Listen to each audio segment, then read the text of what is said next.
Assalamualaikum Doctor. My name is Wanu Hidayah Nunwa Mazlan and with my partner Teh Jiwal.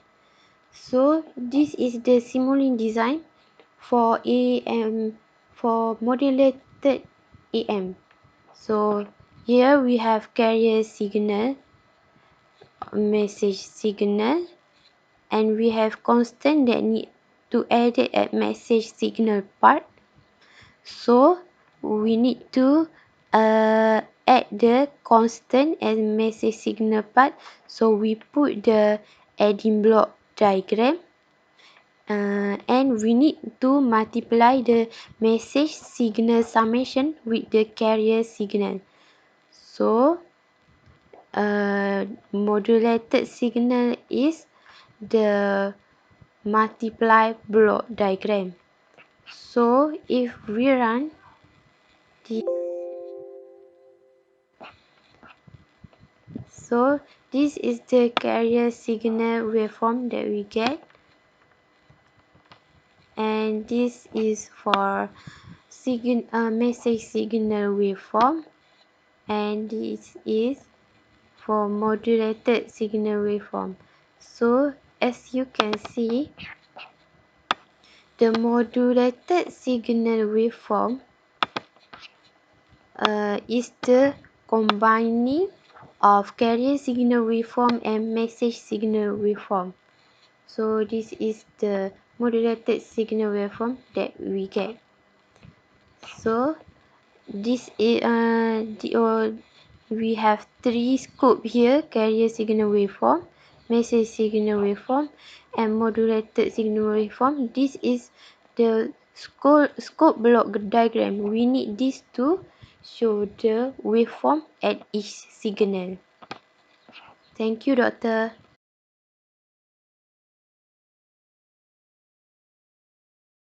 To construct the modulated signal waveform, first we have to remove the modulated signal waveform 1 and delete it and replace it with the product. It is connected with the modulated signal and the carrier signal waveform.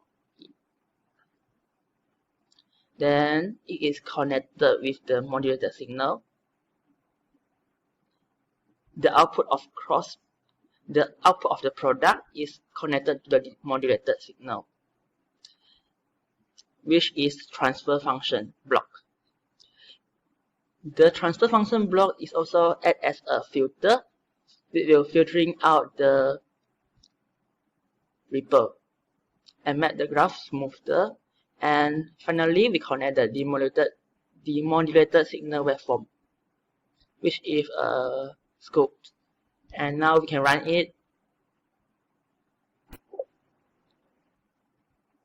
and we'll get the result. This is the waveform of the demodulated signal waveform, and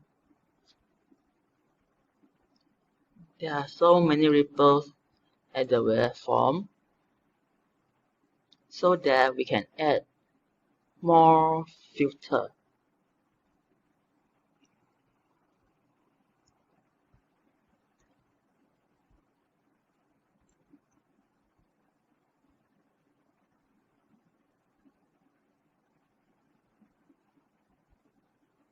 And we run it again. It will become smoother and smoother as we increase the filter, the number of filter. Then we compare the measured signal waveform with our demodulated waveform. It will become pretty similar to the measured signal waveform if we increase the number of the filter. I think that's all for the demodulated signal waveform. Thank you very much.